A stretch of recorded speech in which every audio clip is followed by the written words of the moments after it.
Ventura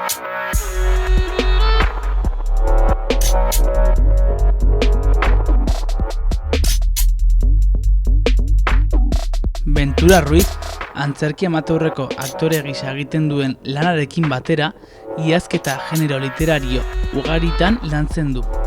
Poesia, ipuinak, antzerkia eta eleberria. Bere jarduera dibertsifikatuaren fruitu dira Nafarroako liburutegiek egindako ipuin kontaketak. Oier Zunigak, Iruñeko aktore eta zuzendari gazteak, antzerkian izandako hasierak eta bere egungo momentua kontatzen dizkigu. Non duelua jorratzen duen heresia lana aurkezten ari den.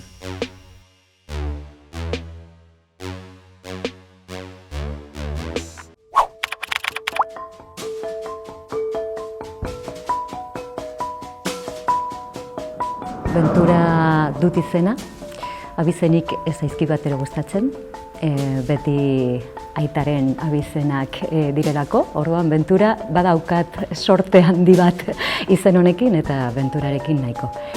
Sortu, jaio nintzen hemen Iruñan, Errotxape auzoan, Txantrean bizi naiz, eta nik uste txikitatik hori gustatzen zitzaidan antzerkia egitea, bestea, idaztea, hitza izan zen hasieratik nire baliabide politena edo indartsuena.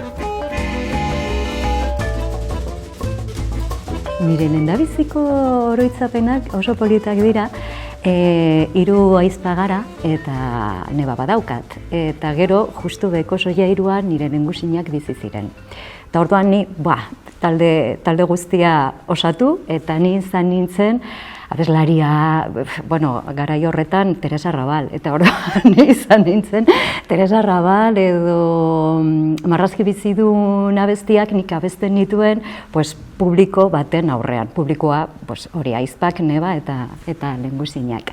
Gero eskolan ere aurkezlaria eta ostiralero 3. mailan egiten genituen saio berezi batzuk. Eta orduan, ikasle batzuk prestatzen genituen abestiak edo txiste emanaldiak edo halako gauzak. Eta orduan, hori betidanik jendearen aurrean halako gauzak egiten. Eta hori, orduan nire bidea gutxi gora bera bideratuta zegoen. Niretzat oso garrantzitsua izan zen Ana Maria Matuteren ipuinak, Los niños tontos, irakurri nuenean, ostras, eta konturatu nintzen ipuinak ez ziren bakarrik aurrentzat, baizik eta helduentzat ere bai. Eta orduan hasi nintzen ipuinak idazten. Azken kurtsoan EGB, 50 urte ditut, eta orduan, lehen ez ditut errat, baina, ni eske EGB-koa naiz. Eta orduan, hori, 8. mailan, ipuinak idazten hasi nintzen. Ailegatu baino lehen, Inberso Trup izan zen niretzat oso talde garrantzitsua, eta Inberso izan zen poesiaren errezitalak eskaintzeko talde bat. Txiki, Bedinak, Josepe Gil, Itxas, Joselu, Maika, Estefan izan zen musikaria. Eta ibiltaria izan zen talde hori, baina gero hilabeten behin beti errezital bat eskaintzen zen, edo eskaintzen genuen. Eta hori izan zen lehendabiziko gauza antzerkira ailegatu baino lehen. Eta gero antzerkigintzan sartu ondoren, sortu genuen bertze talde bat, lehendabiziko taldea izan zen, Inberso izan zen poesia edatzeko, eta antzerkia egiteko izan zen Incierto Trup, Inberso, Incierto, baina beti Trup, Inberso Trup, Incierto Trup. Eta izan ginen batzuk, talde honetako pasatu ginen antzerkira. Eta orduan Incierto sortu zen orain dela 15 urte, oso bilbide polita, niretzat oso unkigarria, nire testo propioak bai, oholtzara eraman genituen eta niretzat izan zen, konfiantza ikaragarria nigan jarri zuten nire taldekideek. Eta orduan hori opari bada. Eta orduan hermanaz izan zen 3 urtez egin genuen antzeslan bat. Baluartera ailegatu ginen hermanaz antzeslan horrekin, eta baluarten antzerkia egitea, pentsa. Bueno, nire gehien gustatzen zaidana da Gaiarra antzokia, baina baluarten ere egotea ikaragarria, eta testu propio batekin. Hermanazen jira ikaragarria izan zen, oso hunkigarria, familia arteko sexu abusuak jorratzen edo, jorratzen zituen testu horrek. Eta zaila agian ikusleentzat, guretzat hori izan zen erakutsi nahi genuena, eta agian ez hain zaila. Baina badirudi ikusleak ohituta daudela komediara edo guazen rato polit edo divertigarri bat pasatzera, eta normalean ez da joaten sufritzera, antzerkira, eta oso gaia potente. Eta hori izan zen endabizikoa, gero egin genuena izan zen familia osoarentzat, eta orduan Aike Salvara mama, eta nahazten zituen, ni ipuin kontalari naiz. Eta orduan ipuina kontatzen ditut kulturetzetan, liburutegitan, edozein lekutan. Eta orduan ipuinak eta antzerkia, ipuinetako pertsonai arketipo bezala agertzen direnak, Aike Salvara mama antzeslan horretara eraman nituen halako pertsonaiak, eta oso farregarria bai aurrentzat, bai helduentzat. Claro, aurrak ez dira joaten bakarrik. Orduan helduei ere zeo zer eman behar diezu ez azpertzeko, haiek ez azpertzeko. Eta ez dakit zenbat urte egon ginen ere bai, Aike Salvara mama mugitzen, agian bertze 3 urte batzuk bai, eta oso polita. Baina ez bakarrik nik idatzitako testuak, baizik eta bertze, idazle batzuen testuak hori antzeztu genituen, hori izan zen Incierto Turpekin. Momentu batean, bikoiztu nintzen, nolabait errateko, eta bertze talde batzutan, Kronletz aipatu zenituen, aipatu duzue, Kronletz edo Tarima Beltza Altxatxuko taldea, edo Sácame la lengua al Principito egin genuen ere bai. Beti prest nago bertze talde batzukin lan egiteko, eta gainera oso aberasgarria da. Bakarri talde batekin egoten bazara, ohituta zaude, gutxi gora bera, zuzendari berbera bada, eta taldekideak berbera badira, orduan egiten nahi gabe, baina posible da gauza bera egitea, nahiz eta antzeslan ezberdina izan. Eta orduan, bertze taldekide batzukin eta bertze talde batzukin zuzenbidez berdinekin, orduan, klaro, zabaltzen duzu zure begirada eta zure era. Orain egiten ari naizena batez ere da idaztea. Antzerkia ere, klaro, nola ez, da nire mundua. Eta deitu zidaten antzeslan batean parte hartzeko, primera fila eta zentradokideek, eta baietz, erratzien, eta prestatzen ari gara Zanzoleko eszena batzuk, Oskar Orzaizarekin. Eta bertze arloan, beti bezala idazten. Orduan kaleratu nun orain dela 3 urte el poemario del óxido. Prestatu dut Heriotza likidoa, ausartu naiz, euskaraz idaztera, ez da zuzena errandu dana. Gaztelaniaz idatzi dut, eta gero ausartu naiz, hor dago ausardia. Nik itzuli dut. Eta orduan, kostatu zait pila bat, gainera La muerte líquida izan zen isolamendua sartu ginenean, Oraindikan cierre perimetral edo, bueno, pues, eta ni itsasoa ikusteko beharran sentitu nintzen. Eta hasi nintzen, ez dakit zergatik, osea, Iriñokoa naiz, eta arga da, gure ura, bueno, ez dakit. Eta itsasoa, eta orduan hasi nintzen itsasoariekin lotuta poemario bat idazten, klaro, nire hiztegia, batez ere euskaraz, ez da oso zabala. Eta, bueno, pues lagun bati, Leikeitio lagun bati eskatu nion hori laguntza eta hiztegi txiki bat, hori nola erraten da, estribor, babor, amura, inbornal, oso hitz politak, baina hitz politak euskaraz aurkitzea, enekien. Eta orduan, bueno, eta hori ausardia bada. Eta hirugarren poemarioa orain prestatzen ari naizena da, bueno, 14.000 eta ez dakit zenbat egun, nire amaren deiadar hitz egiten. Eta horrekin nago, gogorra da, oso propioa, eta bertze aldetik oso katarkikoa. Ni oso sentibera naiz eta orduan nabaritzen zait beti nire idazkeran ikusten da. Eta orduan ezagutzen bada banauzu, ikusiko duzu nola naizen eta gardena, oso gardena naiz. Eta orduan, pues bai, konturatuko zara, hombre, beti idazten duzunean beti badago fikzioa, eta dena ez da egia, eta orduan bihurtzen da egia, eta joku polita da.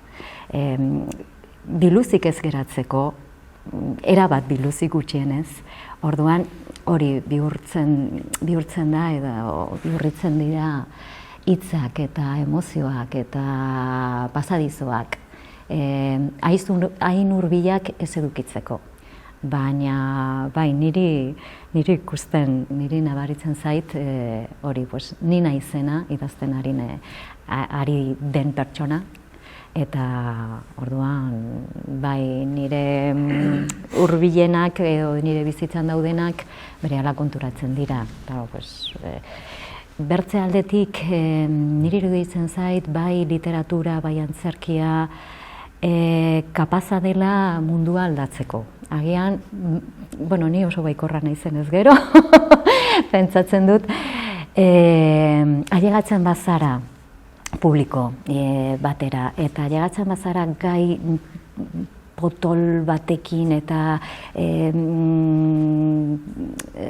garrantzitsu batekin, zeo zer mugitzera, orduan, ja, pauso bat eman duzu, eta agian gizartea gai izanen gara, halako mundu eta mugitzen garenok, aldatzeko edo gutxienez politago egiteko. Niri gustatuko litzaidak bederen, hori pentsatzea edo horrezagatik nik ustet, bueno, horrezagatik ez dakit, baina niz hartuta nago arlo horretan, eta bai, guazen gizarte politago egitera denon artean, guazen mugitzera, guazen gutxienez pentsamendua zabaltzera edo kontuan hartzera, bizi gara gizarte batean, orduan, denon artean zeo zer egin behar dugu, eta hori izanen da nire harria. Gustatuko litzaidake kultur mundua, kultur arloa aztigintzea. Orain dela 2 urte sortu genuen nire bikoteak eta biok elkarte kultural bat, Zerokotan, eta Zerokotan oztopoak kentzeko asmoarekin sortu zen, edo sortu genuen. Oztoporik gabeko kulturarloa gustatuko litzaidake, eta horrekin erran nahi dut. Badago, sare ikaragarri bat gure gizartean, pertsona Bueno, milaka pertsonak kultur arloan denetatik egiten, musika egiten, antzerkia egiten, auzoko festetan edo herriko festetan ikusten da. Osea, pertsonek egiten dute halako mugimendua eta halako sarea. Eta gero administrazioak, gutxi egiten du normalean, eta oso murriztuta. Eta niri gustatuko litzaidake hori izango zen, adibidez, nire erronka. Zabaltzea, kultura zabaltzea eta oztopo gabeko kultura eskaintzea, denon artean. Ni ez dakit nolabait errateko horizontala naiz eta ikusten dudana da nire alboan, milaka pertsonak, lehen aipatu dudan bezala, kultura sortzen. Eta orduan fokoa, argitasuna hor jartzen eta balore ikaragarria duen kultura mantendu eta sustendu.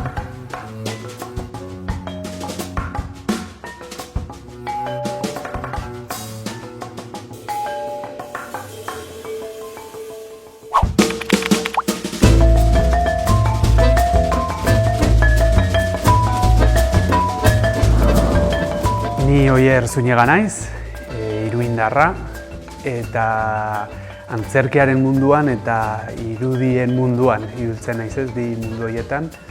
Esan dezagun, antzerkia, aktore eta ikus-entzunezkoetan eta marrazten eta pinturan eta eremu horietan. Nik askotan kontatu nola hasi nintzen mundu honetan, ez? Ematen du oso romantikoa, ez? Baina horrela gertatu zen, eta iaia hori txikitatik 3 urte baino lehen, haurtzaindegian nengoela, kontatu didate beti etxean, nola haurtzaindegira sartu eta berehala joan nahi nuen mozorrotzeko txokora edo eskuekin margotzen ematen nuela goiz osoa, ez? Eta orduan, sorkuntzak lagundu nau bizitza osoan zehar, iaia zerbait munduarekin harremantzeko manera bat bezala, txiki-txikitatik musika egin nuen, dantza ere bai, margotu, antzerkia, eta izan da oso gauza naturala, gero pixkat helduagoa zarenean erabakiak hartzen dituzu, eta esaten duzu, sartuko naiz mundu zidor honetan eta saltua egingo dut, eta baiezkoa erabaki nuen, eta gero ikasketak, arte ederrak ikasi nituen Bilbon, hemen Nafarroko Antzerki Eskolan arte dramatikoa, eta horrela, 36 urte ditut, pentsa azken hamarkada luzetxoa modu profesionalean ibili naiz bi arlo hauetan bai. Eskuartean ditudan gauzen artean, alde batetik dago bizirautea, artistok eta sortzaileok etengabe agian hurrengo hilabetean ze lan edo ze lan mota edo ze proiektutan egongo garen batzutan ez dakigu, eta gero badira etortzen dira gauza txikiak edo enkargu txikiak edo lan zehatzagoak edo motzagoak, eta gero baditugu eskuartean beste proiektu batzuk mantendu egiten direnak, denbora luzeagoz.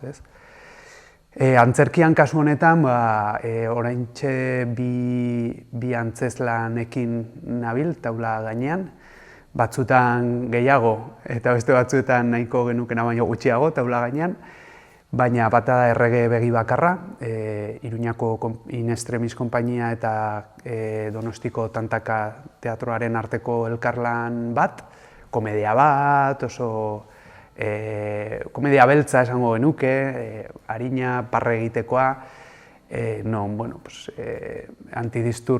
polizia antidisturbios batek begiak kendu dio manifestari bati eta kasualitate batzuen ondorioz elkartopatzen dute afari batean, lagun arteko afari batean. Eta oso ederra da, ekipo handia gara, 6 pertsona gara holtza gainean, eta horrek beti laguntzen du, antzerkia oso gauza kolektiboa delako, eta harreman ona dagoenean gainera, kasu hau da, oso divertigarria da gainera parra egin araziz, Eta bestetik, antzerkian ere heresiarekin nabil. Hau proiektu pertsonalagoa bat da, Neronek abiatutako proiektua, gero bidean beste hainbat lagun eta adiskiderekin partekatu eta lan egin dudana, ez? Heresia doluaren inguruko pieza poetiko bat da, lagunarteko edo, despedida bat, ez? Ama bat hilda eta despedida bat egiten da doluaren ibilbide horretan, ez? Eta eman dezake oso pieza gogorra edo tristea, baina, badu iluntasun guzti horretan edo gaiak duen gauza nekeza eta ilun eta triste horren barruan, argi izpi bat da pieza hau, ez? Nolabait antzezlan baten bidez, dolua osatzeko ibilbide bat edo aukera bat eskaintzen dugu, ez? Sortu zen duela 2 urte eta piko, ez nik, ama hil zitzaigun guri, eta horren ondorioz hasi nintzen hainbat gauza egiten, ez? Ni bakarrik, performance batzuk, baita ere margotzen asko, eta heldu zen momentu bat doluan sentitu nuena beharra ere jende gehiagorekin lan egin eta hori ere publiko aurrean eskaintzekoa, ez? Eta, etorri zen beka batek, guretik sortua bekaren aukera, eman zidaten, eta hor, ibili gara azken urte, terdi 2 urteak bueltak, eta badugu oraindik ibilbide luzetxo bat. Ama hilda, eta bide luze dugu aurretik.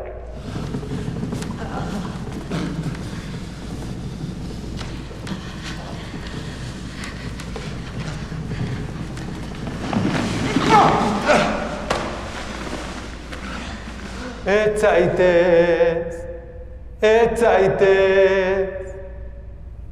zaitez joan oraindik. Ez zaitez urrunik handik. Hildakoei gorazarre ginez kantatzen ziren bertsoak heresiak dira. Gaur egun da ez daukagu kanturik hildako ama agurtzeko. Hori bera da denon historia, herioak berdintzen handitipiak, zeren ilusione bat bera da, lurren gaineko gure pasatzia. Ez da erreza sorkuntza prozesu bat planteatzea doluaren gaiarekin, ez? Abia puntua konplexua zen, dolua bera ere oso konplexua delako, ez? Eta pertsonen ainako dolu mota asko dago. Eta hildakoarekin genuen harremanaren arabera hori ere modifikatzen da eta ezberdin bizi dugu, ez? Hain prozesu emozional potentea pieza artistiko batetara eramatea oso erronka zaila zen, ez? Orduan, nik nioen hasieran prozesu gehienetan nik horrela lan egiten dut, beste batzuk beste modu askotan, modu asko daude, ez?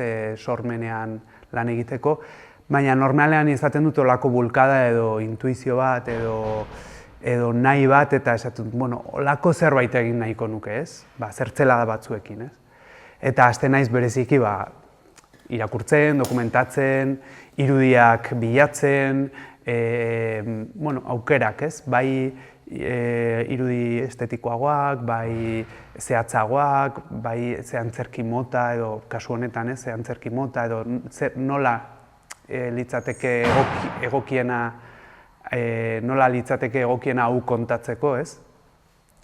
Eta, ohartu nintzen hasieratik agian ohiko narratiba bat, antzerki narratiba batek beste gauza bat kontatuko ligukela, ez? Litzatekela norbaiti gertatutako dolu bat, ez? Eta nik nahi nuen zerbait partekatuagoa egin, unibertsalagoa, non publikoak ikusiko zituen ere bere erreferentzia pertsonalak, ez? Edo behintzat piztuarazi genitzakeenak, ez? Eta horregatik, hasieratik lan egin dugu ez leku batean iaia, ez? Ohiko antzerki dramaturgiatik kanpo, ez dago pertsonaia zehatzik, ez dago gertakizun zehatzik, denborak ere, ez? Eszenan hartzen diren tempusak eta denborak bestelakoak dira, ez? Justu, hain zuzen ere, doluan bizitzan gertatzen zaiguna, ez? Batean dena gelditzen da, bizitzak aurrera segitzen du, baina zu geldi zaude, ez? Eta dena pasatzen da, ez? Orduan, bilatu genituen hainbat hola ideia, eta gero sorkuntza guztiak bezala lan egiten, ez? Eta probatzen, eta batean buruan oso ideia ona zen, baina gero igual ez da guztiz ulertzen, ez? Azkenean, sentipen abstraktuekin lan egiten dugunean, eta doluan gurutzatzen direlako emozio pilo bat, ez? Gorrotoitik maitasunera guztiak, ez? Eta denak aldi berean. Bilatu behar genituen ere kontatzeko modu abstraktuagoak, eta baita ere galdu gabe publikoak zer ikusten duen eta nola segituko duen ordu betez guk lerazi nahi genion hori, ez. Orduan hori parte hola filosofikoagoan, ez, sorkuntzaren aldetik. Eta gero nik argi nuen minimo beste 2 pertsonekin lan egin nahi nuela, ez, hiru pertsona holtzan oso numero potentea da, desoreka bat dagoelako, bat baino gehiago da, 2 baino gehiago, bikote bat baino gehiago, ez, eta ja da talde izaten hasten dira 3 gorputz eszenan, ez? Eta orduan hor erabaki nuen, beste 2 pertsonarekin lan egitea, eta nahi nuen gorputzetik, fisikotik lan egingo zuen norbaitekin kontatu, ez? Eta hor Eneko Gil dantzaria gonbidatu nuen lanera, bera oso pozik, eta beste alde batetik beste presentzia bat, agian helduagoa, esperientzia gehiagorekin, lurrarekin gehiago konektatuko gintuena, eta hor hainbat denboraz pentsatuta gero, Belen Kurze deitu nuen, ez? Eskarmentu handiko aktorea, eta txikia izan arren tamainaz, indarra handikoa, ez? Eta oso ederra izan da, nik lehenago nuen lan egin beraiekin, baina ezagutzen nituen haien lanak, ez? Eta orduan, intuizioz edo bulkadaz nik dei bat egin nien, eta beraiek bete-betean sartu dira oso eskuzabal. Hasieran gauza oso intimoa zen pieza batean, edo oso nirea zen kontakizun edo bulkada batean, zerbait oso kolektiboa bilakatzen. Oso erabilgarria izan da neure dolu propioan transitatzeko, ez? Nahizetan ikuste dut erabaki hartu nuenerako nolabaiteko dolu denbora bat egina nuen, uste dut halako heriotza bat bereziki amarena edo aitarena hor geratzen dela oso luzerako, ez? Eta oso intentsua dela, eta inork ez du esaten zenbat denbora, zenbat urte irauten duen doluak, ez? Eta ongi egon zaitezke, baina batzutan, azkura bat ematen dizu, edo orbain txiki bat izango bazenu bezala ukitu, eta zerbaitek mugiarazten dizkizu barrenak, ez? Ikusi duzun zerbait, kontatu dizuten zerbait, edo gogoratu duzun zerbait, edo... Orduan, batean horrekin, guzti horrekin, barrenetik sorkuntza bat ateratzea, eta bereziki hori publikoarekin partekatzea plazaz plaza, eta gainera publikoaren gehiengoaren feedback ona lortzea, ez? Eta jende askok esaten dugu, zer nolako askatua, ez? Edo askatasun sentsazioa sentitut pieza ikusi eta gero, ez? Orduan horrek laguntzen dizu zure doluan, noski, baina lagundu die beste batzuei ere bai, ez? Lagundu edo izan giltzarri bat, edo helduleku bat, edo asperen bat, ez? Prozesu guzti horretan.